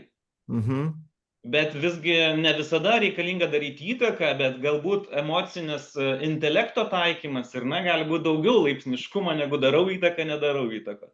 Yra kitos metodologijos, kur turi galbūt 7 laiptelius žmogiškųjų santykių įgūdžių reikalingų pareigybę išpildyti atspindėjimą. Vėlgi, vienos metodologijos galbūt vertina tik tiesioginiam pavaldume esančių žmonių. Tuo tarpu dabar darbo organizavimas gali turėti ir netiesioginiam pavaldume mentoringo, kuravimo, projekto tam tikros atsakomybės vedimo. Tai vienos metodologijos turi galimybę tai užčiuopti ir atžymėti, kitos galbūt mažiau. Vienas sako, darbo sąlygos yra čia papildomos skalės, į bendrą darbo vertę neinam, atskirai atžymim. Kitos sako, ne, mes galim integruoti. Tai tų niuansų yra. Ir šiaip direktyva lyg ir suponuoja, kad metodikos turi būti suderinti su profesinių sąjungų atstovais, arba šiaip įmonėje turi būti konsensusas, kad ta metodika, jos laipsniškumas fiksuoti tam tikrus pareigybių skirtumus yra tinkamas ir pakankamas toje organizacijoje. Tai ar gerai girdžiu, kad jeigu metodika daugiau dėjo akcento į tuos minkštuosius faktorius, tai jin yra arčiau dabar įstatymo raidės, jeigu bus toks pakeitimas? Ar Galima sakyti tai. galima ir taip sakyti? Gerai, tada žiūrėkit, dar vienas klausimas yra. Vienos pareigybės turi kintamas dalis, o kitos neturi.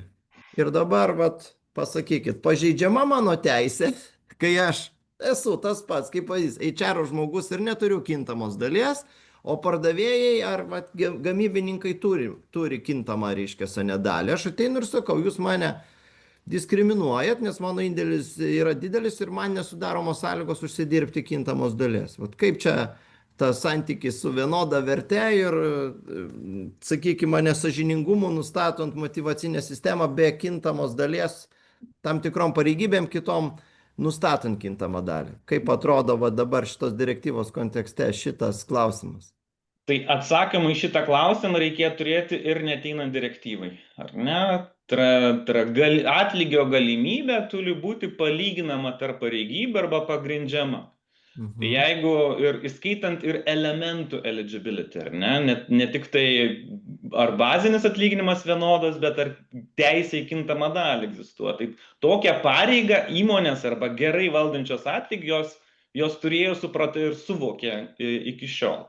Čia galbūt kyla tokia dilema, kad arba spastai tam tikri, kad akcentas lygintis atlyginimą visada bus baziniam atlyginime, nors direktyvai pareigoja žiūrėti ir vis. Ne? Tai va, jeigu mes turime skirtingą bazinį atlyginimą, mes turim pasigrysti vienokiais kriterijais, bet gali būti ta galutinė teisybė ar ne per total cashą. Taip. Tai va, kaip nepasiduoti arba kaip neužstrikti galbūt diskusijoje, diskutuojant tik tai kriterijus bazinio atlyginimo nustatant, nenueinant į total cashą. Tai čia profesinių sąjungų, darbuotojų atstovų edukacijos reikalingumas, kad nežiūrėkime į visą atlygio paketą. Ir direktyva taip sako, mes turim žiūrėti viską, įskaitant ir į privilegijas natūrą. Tai kaip čia dabar tada skambėtų praktikoje, ateina plentpjūviai toj pačioje, ne, HR vadovas ir sako, kodėl man nėra nustatytos kintamos dalies ir ką tada turėtų vadovas atsakyti? Nu, tai direktyva turbūt įgalina diskutuoti tada, kada jau įmonė pasako, kad personalo vadovas ir gamybos vadovas yra vienoj kategorijai. Ir tada gaunam, tarkim, skirtingą bazinį atlyginimą. Ir tada darbdavys ir sako, taip, baziniai atlyginimai iš vienodą pareigybės išpildymą yra skirtingi, bet kintama atlygio galimybė yra kompensuojanti tą skirtumą. Norit pasakyti, kad HR-as turi didesnę fiksą gauti negu gamybos vadovas? Čia šitoj vietoj turi būti nuoseklumas, ar ne? Kodėl vienoms profesijoms organizacijose yra atlygio paketas daugiau konstruojamas per kintamą dalį, kitoms per bazinį atlyginimą. Čia galėtumėm, aišku, jeigu darbas yra labiau kiekybiniais kriterijais išmatuojamas, jeigu rezultatas kartojasi kas mėnesį, dėl to natūralu, kad ten galėtų būti didesnė kintama dalis. Jeigu rezultatą mes matom ilgesniam laikotarpyje, daugiau kokybiniais parametrais nei kiekybiniais, turbūt daugiau akcento baziniam daly, tokie dėsniai jie jau kaip sakyt, senai išbandyti, atrasti ir turėtų būti nuosekliai taikomi.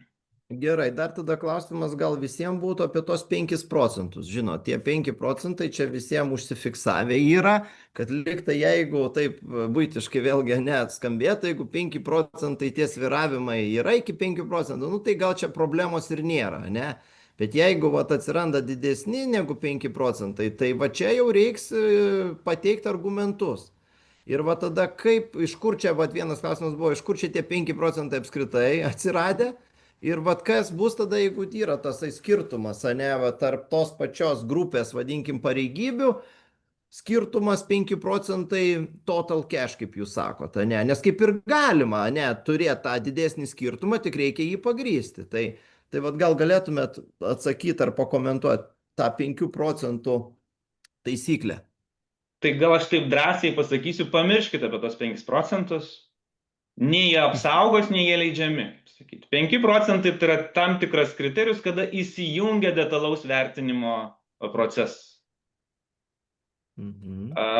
Visose įmonėse bus nors vienoje kategorijoje daugiau negu 5 procentai, reiškia, visose įmonėse įsijungs detalus vertinimo procesas ir jisai įsijungia ne vienai pareigybių grupiai, bet įsijungia viskam. Tai kitaip Ką tariant, turite omeny mano viskam? nuomonė, praktiškai žiūrint, ta riba 5 procentų jinai nieko neapsaugo, nieko nepadeda.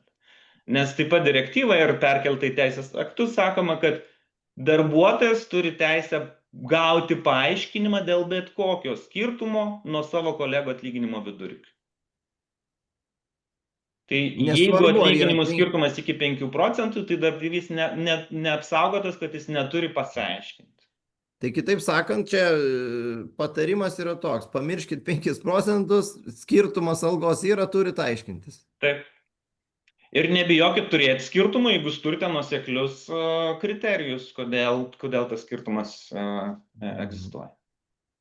Gerai, tai dabar gal galėtų būti tokia klausimų grupė. Nu va, tai kaip čia skamba? Bus tie pokyčiai, reikės viską turbūt atidžiau padaryti, grupės sugrupuoti pagal darbų tikrai vertę. Vat, gera įžvalga yra, kad kontrolė tai vyks per informacijos teikimą, ne visi čia pabėgs, kriterijus darbuotojų skaičių mažėja, 20 nebelieka tų darbuotojų, tai pradeda liesti platesnį ratą. Nu ir gerai, nu ir aš dabar galvoju, atėjo čia tie DK pakeitimai, nu pažiūrėsim, kaip čia veiks. Tai vad, kas čia man grėsia? Gal tu, Viliau, čia galėtum mane pradėti, kaip čia tas mechanizmas dabar? Ar man apsimoka nieko nedaryti, laukti, kol čia kiti pasidarys ir tada jau startuot? Ar kaip čia dabar reiktų elgtis? Na, laukti tikrai neapsimoka ir aš dar kartą pagarsinsiu, ką Eligijus sakė. Birželio 6 dieną, 7 jau kitais metais darbdavys turės teikti duomenis sodrai ir tų duomenų rinkinyje, ten, kur teiksim darbo laiką, turės būti rašytas darbuotojo lygis. Čia pasitikrinimui laiko nėra, ten turės būti rašytas konkretus skaičiukas, kuriam lygmeniui darbuotojas priklauso. Tas skaičiukas reikalingas tam, kad tame duomenų rinkinyje būtų galima palyginti tame pačiame lygyje esančius darbuotojus. Šiandien supraskim, kad bus nacionaliniu mastu lyginami, nebus nacionaliniu mastu niekas lyginama. Konkrečioje įmonėje, va mes 4 dirbam čia dabar, reiškia, esam prieš jūs. Priduosim sodrai, kad Raimondas su Eligijum yra 3 lygyje, mes su Tomu 2 lygyje ir tarpusavį mes galėsim pasilyginti. Su Eligijum Raimonda nesilyginsim, mes su reiškia, Tomu lyginsimės, Eligijus su Raimonda. Bet gerbiamam Remigijui, kuris pateiks šitos duomenis, reikės parašyti tos skaičiukus prie manęs ir Tomo 2, prie Eligijaus ir Raimondos 3. Tai reiškia, kad jau reikia būti pasiruošus. Nes jau čia labai praktinis aspektas. Nu, tu turi kažkokį skaičių duoti sodrai, tai ką tu duosi? Tai turbūt tie, kur bus nepasiruošę, duos vienodą visą, 1, nežinau, 2, bet tada atsiras klausimas dėl algų palyginamumo, ar ne, jeigu tai yra viena grupė, kaip ten yra, balaganas toksai gali atsitikti. Tai ir iš to toliau aš netikiu, kad čia bus tiek daug administracinių resursų kratytas įmonės, bet iš to, ką irgi Eligijus sakė, liks istorija, kolegos, retrospektyva ir kada bus lyginami duomenys už tam tikrą laikotarpį. Jeigu startinė pozicija bus neparuošta, balaganėlis, tai palyginama, jeigu reikės pateikti paaiškinimus ir palyginamus duomenys po pusės metų, po metų, ar ne, gali kilti problemų su argumentais, kas čia įvyko, reiškia, kodėl tie skirtumai tokie arba panašiai. Tai čia visiškai praktinis aspektas yra, kad reikia turėti darbuotojų lygius, nes juos reiks duoti sodrai. O toliau visos pasiekmes, tai jau įvardinam, gal čia neverta kartotis, auditas institucijų, darbuotojų klausimai, kreiptis į darbo ginčių komisijas ir taip toliau. Tai žinot, jeigu nueini į darbo ginčių komisiją su vidinio teisinio reglamentavimo balaganėliu lengvu, Tai kas turi patirtį darbo ginčių komisijos ir teismuose su darbo ginčiais, turbūt puikiai supranta, kad labai jau sunku būna gintis tada, kai netvarka yra įrodymuose, tarkim, ir darbdavio turimuose duomenyse. Tai va, tai čia turbūt nuo praktinio iki teisinių pasiekmių maždaug taip. Jo, čia dar klausimas iškilo, koks tas bus retrospektyvinis atskaitos taškas. Tai kitaip sakant, jeigu vat, mes dabar neturėjom tokių, vadinkim, negerų, tobulų, sąžiningų tų atlygio sistemų, ar čia man atsakomybė kaip darbdaviui grės tik nuo tada, kai įsigalioja DK, va tie pakeitimai ir aš jau turiu pareigą aktyviai veikti, ar čia mane galima kabinti ir už praeitą laikotarpį. Tai aš kažkaip pagalvojau dabar garsiai, va jūs galite irgi man pritart ar paneigti. Tai ir dabar egzistuoja tas pats principas vienodos vertės darbo, vienodo atlygio. Tai čia manau, kad kuriant tokią sistemą ir darant pokyčius, čia kaip tik gali būti toks, kaip žinot, pripažinimas, kad pas mane anksčiau nebuvo viskas iki galo gerai. Aišku, kiek tai yra įrodyma ar ne, bet manau, kad čia turbūt, kaip jūs manot, ar čia bus tas atskaitos taškas, kad staiga atsakomybės už praeitį nėra, visa atsakomybė keliauja nuo DK pakeitimų. Ir kada beje, vėliau jie galėtų būti? Tai pakeitimai bus rudens sesijoje, įsigalios birželio 6. Tai tas jau aišku yra, todėl kad Sodra daro pakeitimus sisteminius, darbai eina į priekį. Ta direktyva turės būti perkelta. Tai čia labiau, jeigu kas nors tikisi, kad čia kažko nebus arba galima palaukti, tai man atrodo tik praranda laiką šito klausimu, nes valstybė jau investuoja į šitą sistemą, jau viskas vyksta. Tai reiškia, čia nėra, nieks nelaukia, kol kodeksą patvirtins Seimas. Ar ne? O mačiau klausimuose dėl to retrospektyvaus taikymo, tai turbūt ir dabar mes turim pareigą mokėti teisingą atlygį. Jeigu įstatymo pakeitimo projektuose nebus įdėta, o dabar nėra įdėta pereinamojo laikotarpio nuostata, kad maždaug šitas taisyklės taikykim nuo 26 metų birželio 6 dienos, manau, kad teisinė prasme tokia pereinamo laikotarpio nuostata gal net ir ydinga būtų, nes jinai kaip ir pasakytų, kad pamirškim, kas buvo anksčiau, visas neteisybės, kas nelabai teisinga darbo santykiuose, o pagal darbo įstatymų galiojimo bendrasias taisyklės, kolegos, tai mes žinom, kaip ir šitas kodeksas įsigalioja.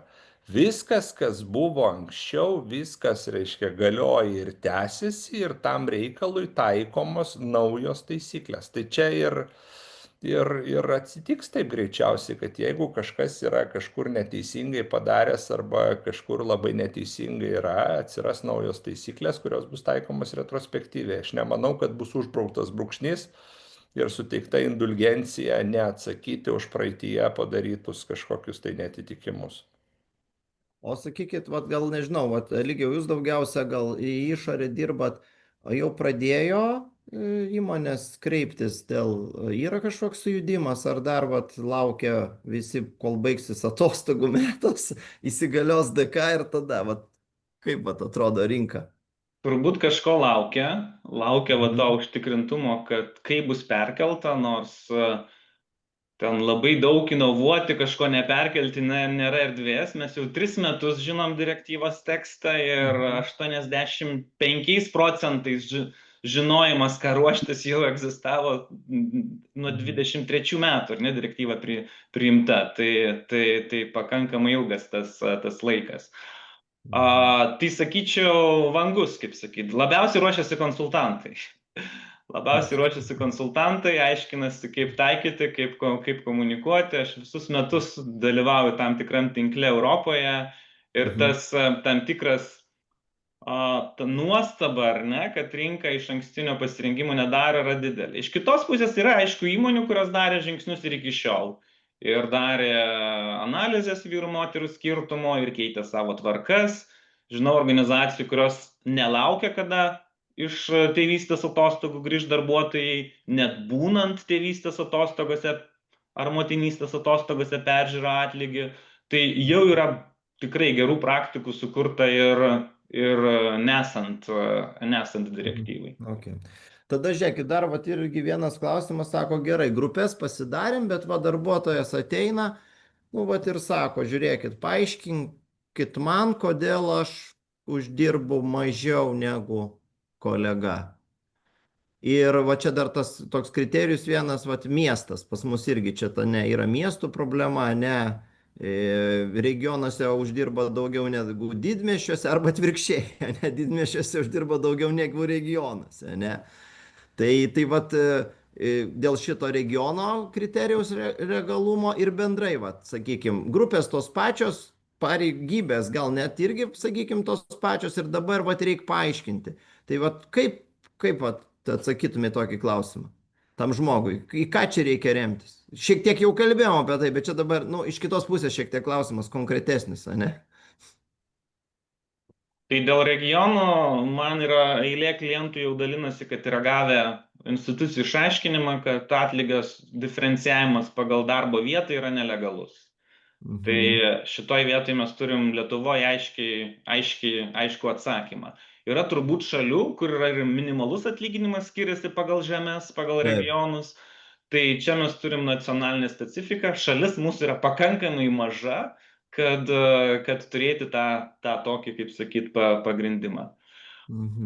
O manau, aiškinimas, dėl ko atlygis skiriasi, jis turėtų prasidėti ne tada, kada darbuotojas gavo ataskaitą, bet tada, kada vyksta šiaip metiniai pokalbiai, kasdieniniai pokalbiai. Yra pareigybės lūkesčiai, yra darbuotojo išpildymas tos pareigybės. Ir darbuotojas, tai yra vadovo darbas, tai yra vadovo tiesioginis darbas, darbuotojui duoti grįžtamą ryšį, ko jam trūksta iki lūkesčio, ar ne? Ir jeigu tas darbas nedaromas, tai tada vėlesni atlyginimo skirtumo paaiškinimai bus sudėtingesni. Jeigu tas darbas daromas, tai tada ir atlyginimo situacija rėžyje atitiks tą grįžtamą ryšį arba greitį judėjimą rėžyje. Tai turbūt irgi noriu pakviesti, galbūt neversti daug kaltės čia direktyvai ir naujai reikalavimai, nes turbūt sunkumai kyla tada, kada šiaip vadybinė higiena šlubavo. Raimonda, dar jums klausimas dėl pokalbio, va čia klausiu. Tai ką dabar per tą pokalbį kalbėti? Galiu kalbėti apie lūkesčius, rėžio ribos, algos, virš rėžio, ar kaip? Kaip jūs matot, keisis čia dabar va tas pokalbis įdarbinimo po šitų pakeitimų, ar ne? Čia, kad neprisikalbėčiau, du teisininkai sėdi. Tai, atrodo, iš jūsų pusės gal lengviau ateitų, bet aš taip įsivaizduoju, kad rėžis tai ir yra ta vieta, kuri suponuoja, tai kiek žmogus galėtų tikėtis va tame rėžyje su tam tikrais įvardintais dalykais, kada yra rėžio apačia ir kada rėžio viršus, kaip galimybės. Tai nežinau, gal ir pats Vilius gali pakomentuoti labiau, ar čia mes kaip HR-as nenusižengsim, kalbėdami apie rėžio, ne apie buvusį arba esamą atlyginimą. Vėliau turėtum dar komentarą ir tada jau galėsim reziumuoti turbūt. Kepant į šitą klausimą, draudimas yra klausti apie gautą darbo užmokestį. Vat jeigu aš ateinu, reiškia, darbintis ir tiesiogiai klausti, kiek tu gavai, ar ne? Kita vertus, nemanau, kad čia reikia suabsoliutinti tos draudimus, todėl kad paklausti apie tai, kiek tu gavai, jeigu nori gali atsakyti, nenori gali neatsakyti, nes įstatymas suteikia tokią tau galimybę, tai čia yra dviejų normaliai mąstančių, sveiką protą turinčių žmonių pokalbis, nenoriu atskleisti, ar ne, ir neatskleidžiu, ir man už tai nieko neturi būti pirmiausiai. Tai čia matytas draudimas yra skirtas daugiau formalioms anketoms, kad šito klausimo ten tiesiog nebūtų. O kalbantis, aš tikrai nematau problemos, reiškia kalbėtis žmogiškai. Ir kur, man atrodo, yra tas aiškus teisinis kriterijus čia, kad jeigu šitas klausimas, ar ne, jeigu Raimonda man jį užduotų, aš neatsakyčiau, man gali sukelti pasekmes, nepriimsi darbą. Tada mes turbūt galim išeiti ir į teisinę kažkokią perspektyvą, ar ne, kaip ir bet kokį diskriminavimo byloj. Tai jeigu aš esu tam tikros tautybės, Raimondai nepatinka ir dėl to nepriima į darbą, turėjome šitokių diskriminacinių bylų, reiškia, su tyrimais. ar ne, tam tikrais, kur paskui išsityrė nepriimtas į darbą darbuotojas, kad jo nepriėmė dėl to, kad jis tam tikrai tautybei priklauso, bet ne dėl darbinių savybių. Tai aš manau, kad čia gali kilti klausimas, bet man atrodo esminis kriterijus su tais, ar galim kalbėti ar ne, jeigu aš nenoriu, nesakau, bet man už tai nieko ir negali būti. Va čia reikia kažkaip išgyventi su šituo. Nes aiškiai suprantam, kad jeigu pretendentas kažko nesako, tai jo šansai įsidarbinti visada mažėja jau labai žmogiškai žiūrint. Tik aukščiausios prabos profesionalai matyt sugeba čia atskirti, reiškia, ar tai turi įtakos būsimam darbui ar ne. Tai va, tai... Gerai, tai dar vėliau vienas klausimas visiems gal iš patirties, žiūrėkit, pasikūrėm mes tą sistemą, sugrupavom, rėžius įsidėjom, bet tema tokia, kad reikia žmogaus, kuris yra arba labai individualus, kurti grupę atskirą, nekurti, niekur nepatenka, nežinau, ar taip gali būti, arba netelpa į atlygio rėžį. Tarkim, pasidarėm ten maksimalią ribą, bet reikia žvaigždutę kažko dėti ir todėl, kad ypatinga kažkokia situacija. Kaip išeiti iš šitos situacijos? Kaip jūs patartumėt? Keisti rėžius, ar gyventi su žvaigždute, ar tiesiog tegul nieks nežino? Kaip tokiu atveju, jeigu jau atsiranda toks žmogus, kuris nepatenka į tos rėžius? Tai direktyva neturi jokios intencijos sureguliuoti iš naujo, kaip veikia, ko reikia verslui, kad jis galėtų tęsti. Svarbu, kad verslas nekonstruotų tą, ką jis gali paminti tam tikros grupės darbuotojų interesą palyginus su kita grupė. Tai jeigu jums reikia unikalios kompetencijos, kurios pasiūla yra mažesnė ir jūs apsirašot, ar ne, kad jeigu jūs negaunat CV ir jeigu negaunat CV, ar ne, kad jūs galite keisti atlygį išeinant iš kažkokio tai standarto. Ką mes turime išaiškinimus, kad jeigu atlyginimų rinkos tyrimai rodo, ar ne, kad tam tikra profesija apmokama daugiau, tai teisminiai atvejai nuginčio tokią informaciją ir sako, rinkos duomenys kažkokią susikloščiusią informaciją, kad kažkokiai populiacijai mokama daugiau, nėra priimamas kaip argumentacija. Nes gal tai yra inercinės diskriminacijos pasekmei. Mes turim vyrų statybininkus apmokamus daugiau negu slaugės moteris, kurios pareigybė vertė gali būti labai panaši. Ne? Tai yra, reiškia, rinkos duomenys ne. Bet jeigu slaugių yra 100 CV pateikta į skelbimą, o vyras nei vienas neatsiliepia į statybininko skelbimą, tai gali būti jau kaip argumentacija diferencijuoti atlygį. Gerai, tai ką, aš labai ačiū Raimonda, jum, Eligijau, Viliui, ir keletas įžvalgų tai skambėtų taip.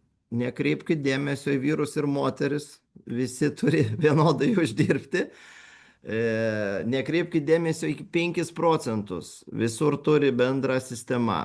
Kreipkite dėmesį į procesą, nes procesas turi būti sustyguotas. Labai turbūt praktinis patarimas, įsivaizduokit, kaip teiksit darbuotojui grįžtamą ryšį ir jam paprastai žodžiais paaiškinsit, kodėl jis uždirba tiek palyginus su kolega. Turbūt geras pratimas būtų pasižiūrėti, ką reiks teikti duomenis ir ką mes ten įrašysim tada į savo įmonės ataskaitą, praktiškai bandydami įgyvendinti tą dalyką.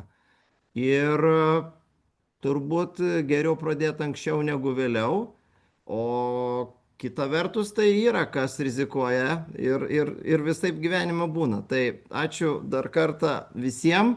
Jeigu paprašysit įrašų, pasidalinsim. Tai iki kitų kartų. Ačiū.